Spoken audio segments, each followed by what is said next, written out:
Política y economía en diálogo, para la plenitud humana. Numeral 189.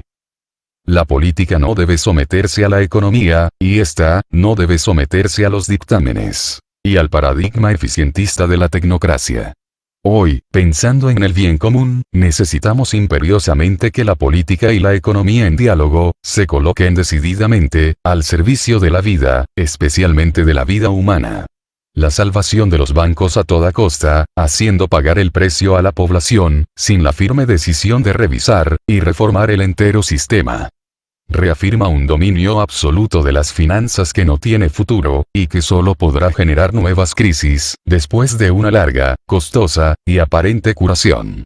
La crisis financiera de 2007-2008 era la ocasión para el desarrollo de una nueva economía, más atenta a los principios éticos, y para una nueva regulación de la actividad financiera especulativa, y de la riqueza ficticia. Pero no hubo una reacción que llevara a repensar los criterios obsoletos que siguen rigiendo al mundo. La producción no es siempre racional, y suele estar atada a variables económicas que fijan a los productos un valor que no coincide con su valor real.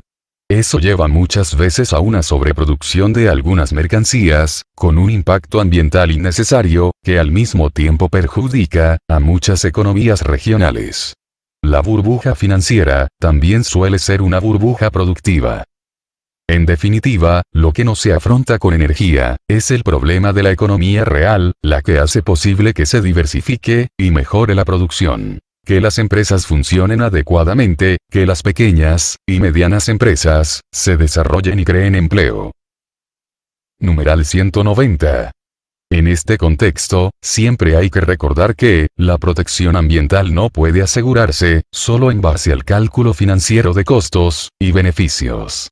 El ambiente es uno de esos bienes que los mecanismos del mercado no son capaces de defender o de promover adecuadamente. Una vez más, conviene evitar una concepción mágica del mercado, que tiende a pensar que los problemas se resuelven solo con el crecimiento de los beneficios de las empresas o de los individuos. Es realista esperar que quien se obsesiona por el máximo beneficio se detenga a pensar en los efectos ambientales que dejará a las próximas generaciones dentro del esquema del rédito. No hay lugar para pensar en los ritmos de la naturaleza, en sus tiempos de degradación y de regeneración, y en la complejidad de los ecosistemas, que pueden ser gravemente alterados por la intervención humana.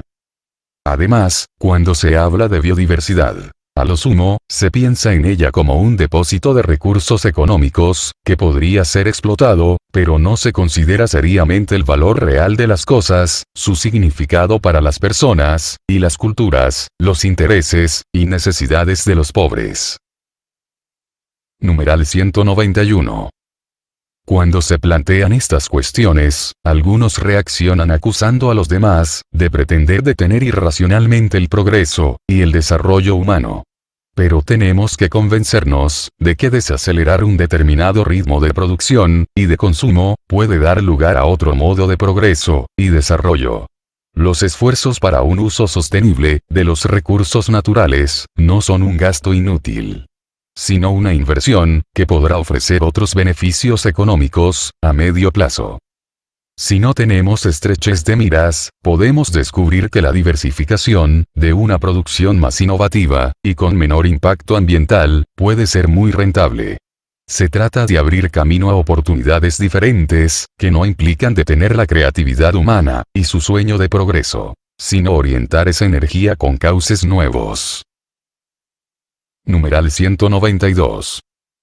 Por ejemplo, un camino de desarrollo productivo más creativo y mejor orientado podría corregir el hecho de que haya una inversión tecnológica excesiva para el consumo y poca para resolver problemas pendientes de la humanidad.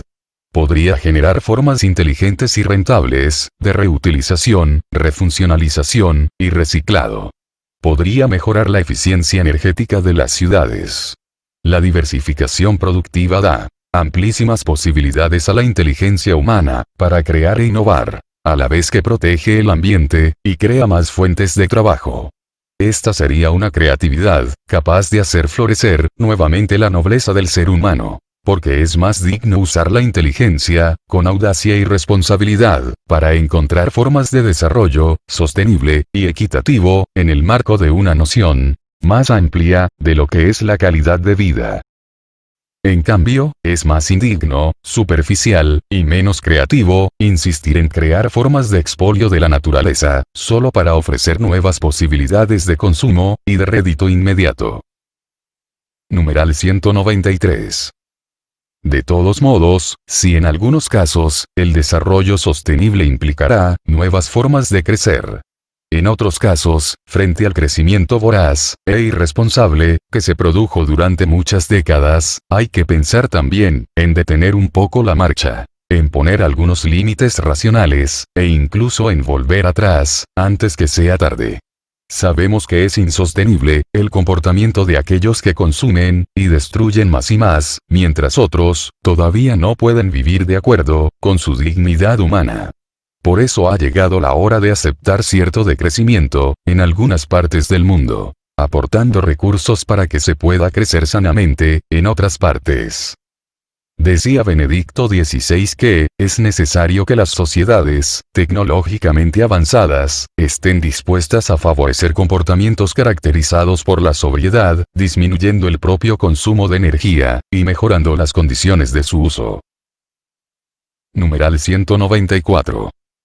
Para que surjan nuevos modelos de progreso, necesitamos cambiar el modelo de desarrollo global, lo cual implica reflexionar responsablemente sobre el sentido de la economía y su finalidad, para corregir sus disfunciones y distorsiones. No basta conciliar, en un término medio, el cuidado de la naturaleza, con la renta financiera, o la preservación del ambiente con el progreso. En este tema, los términos medios son solo una pequeña demora en el derrumbe. Simplemente, se trata de redefinir el progreso. Un desarrollo tecnológico y económico, que no deja un mundo mejor, y una calidad de vida integralmente superior, no puede considerarse progreso.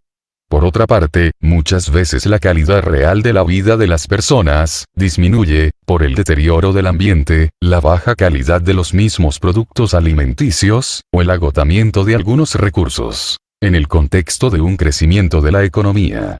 En este marco, el discurso del crecimiento sostenible suele convertirse en un recurso diversivo y exculpatorio que absorbe valores del discurso ecologista, dentro de la lógica de las finanzas y de la tecnocracia. Y la responsabilidad social y ambiental de las empresas suele reducirse a una serie de acciones de marketing e imagen. Numeral 195. El principio de maximización de la ganancia, que tiende a aislarse de toda otra consideración, es una distorsión conceptual de la economía. Si aumenta la producción, interesa poco que se produzca, a costa de los recursos futuros, o de la salud del ambiente. Si la tala de un bosque aumenta la producción, nadie mide en ese cálculo la pérdida que implica desertificar un territorio, dañar la biodiversidad, o aumentar la contaminación. Es decir, las empresas obtienen ganancias, calculando y pagando una parte ínfima de los costos. Solo podría considerarse ético un comportamiento en el cual los costes económicos y sociales que se derivan del uso de los recursos ambientales comunes se reconozcan de manera transparente y sean sufragados totalmente por aquellos que se benefician, y no por otros o por las futuras generaciones. La racionalidad instrumental, que solo aporta un análisis estático de la realidad en función de necesidades actuales, está presente tanto cuando quien asigna los recursos es el mercado como cuando lo hace un Estado planificador. Numeral 196. ¿Qué ocurre con la política? Recordemos el principio de subsidiariedad, que otorga libertad para el desarrollo de las capacidades presentes, en todos los niveles, pero al mismo tiempo, exige más responsabilidad por el bien común, a quien tiene más poder. Es verdad que hoy, algunos sectores económicos, ejercen más poder que los mismos estados. Pero no se puede justificar una economía sin política, que sería incapaz de propiciar otra lógica, que rija los diversos aspectos de la crisis actual.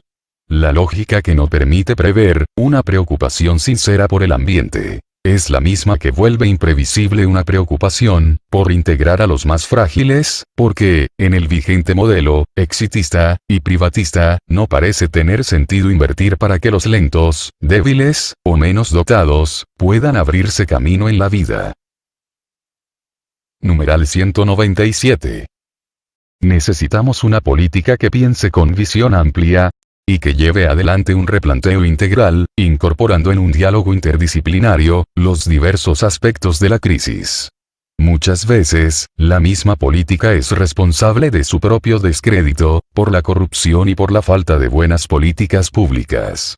Si el Estado no cumple su rol en una región, algunos grupos económicos pueden aparecer como benefactores y detentar el poder real, sintiéndose autorizados a no cumplir ciertas normas, hasta dar lugar a diversas formas de criminalidad organizada, trata de personas, narcotráfico y violencia, muy difíciles de erradicar.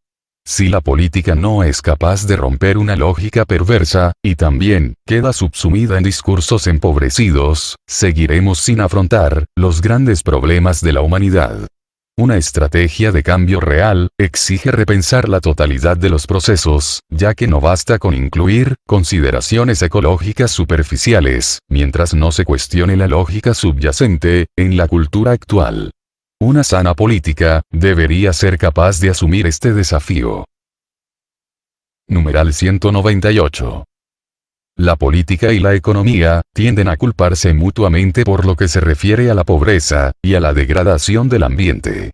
Pero lo que se espera es que reconozcan sus propios errores y encuentren formas de interacción orientadas al bien común. Mientras unos se desesperan solo por el rédito económico, y otros se obsesionan solo por conservar o acrecentar el poder. Lo que tenemos son guerras o acuerdos espurios, donde lo que menos interesa a las dos partes, es preservar el ambiente y cuidar a los más débiles. Aquí también vale que la unidad es superior al conflicto. Las religiones en el diálogo con las ciencias. Numeral 199. No se puede sostener que las ciencias empíricas explican completamente la vida, el entramado de todas las criaturas, y el conjunto de la realidad. Eso sería sobrepasar indebidamente sus confines metodológicos limitados. Si se reflexiona con ese marco cerrado, desaparecen la sensibilidad estética, la poesía, y aun la capacidad de la razón para percibir el sentido y la finalidad de las cosas. Quiero recordar que, los textos religiosos clásicos, pueden ofrecer un significado para todas las épocas. Tienen una fuerza motivadora, que abre siempre nuevos horizontes. Es razonable y culto relegarlos a la oscuridad. Solo por haber surgido en el contexto de una creencia religiosa.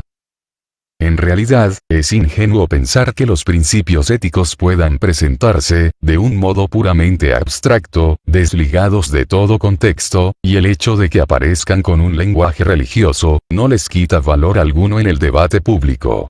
Los principios éticos que la razón es capaz de percibir, pueden reaparecer siempre bajo distintos ropajes, y expresados con lenguajes diversos, incluso religiosos. Numeral 200. Por otra parte, cualquier solución técnica, que pretendan aportar las ciencias, será impotente para resolver los graves problemas del mundo, si la humanidad pierde su rumbo. Si se olvidan las grandes motivaciones que hacen posible la convivencia, el sacrificio, la bondad. En todo caso, habrá que interpelar a los creyentes a ser coherentes con su propia fe, y a no contradecirla con sus acciones. Habrá que reclamarles que vuelvan a abrirse a la gracia de Dios, y a beber en lo más hondo de sus propias convicciones sobre el amor, la justicia, y la paz. Si una mala comprensión de nuestros propios principios, a veces nos ha llevado a justificar el maltrato a la naturaleza, o el dominio despótico del ser humano sobre lo creado, o las guerras, la injusticia, y la violencia. Los creyentes podemos reconocer, que de esa manera hemos sido infieles al tesoro de sabiduría, que debíamos custodiar. Muchas veces los límites culturales, de diversas épocas, han condicionado esa conciencia del propio acervo ético y espiritual, pero es precisamente el regreso a sus fuentes, lo que permite a las religiones responder mejor a las necesidades actuales. Numeral 201. La mayor parte de los habitantes del planeta se declaran creyentes, y esto debería provocar a las religiones a entrar en un diálogo entre ellas, orientado al cuidado de la naturaleza, a la defensa de los pobres, a la construcción de redes de respeto y de fraternidad.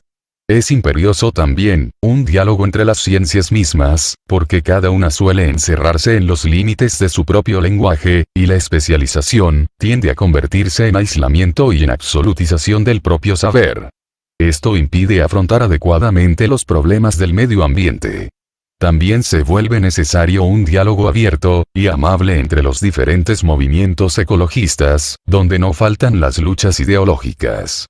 La gravedad de la crisis ecológica nos exige a todos pensar en el bien común, y avanzar en un camino de diálogo, que requiere paciencia, ascesis, y generosidad, recordando siempre que la realidad es superior a la idea.